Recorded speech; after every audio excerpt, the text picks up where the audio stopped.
raha ny fandefasana taratasy sy entana ny tena nafantarana ny postra malagasy hatramin'izay dia efa mivoatra izany tontolo izany amin'izao fotoan'izao satria dia efa miroso tsikelikely ao anatin'ny ara-bola ihany koa ny postra ary miezaka manome fahafampo ihany koa ireo mpanjifa araka izao fanazavana hoentin'ny tale jeneraly ny postra malagasy zao. Ny postra malagasy arak'ilay fanazavana-lehibe manana vokatra tokoa izany amin'ilay resaka hoe fandrarahana amin'ny fandefasana taratasy. Fa misy ilay fandrarahana ara-bola, io zany hoe fandefasana mbola na fandraisam-bola hitotoerana sy anivela, ary misy n'ilay hoe compte tahiry. Tena ao anatin'ny faninanana tanteraka amin'ny postra malagasy dia miatrika an'izay.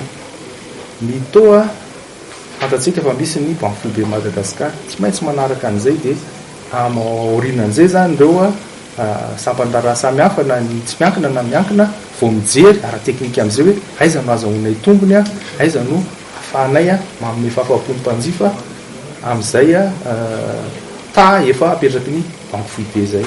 Fa ao anatiny tsara mihitsy ny postra malagasy ary miatrika an'izany. Hazavaina tery hoe 50% tato misany masovoan'ny postra malagasy eto Madagasikara. Izany rehetrarehetra zany misy any amin'ny toerana tena lavitra.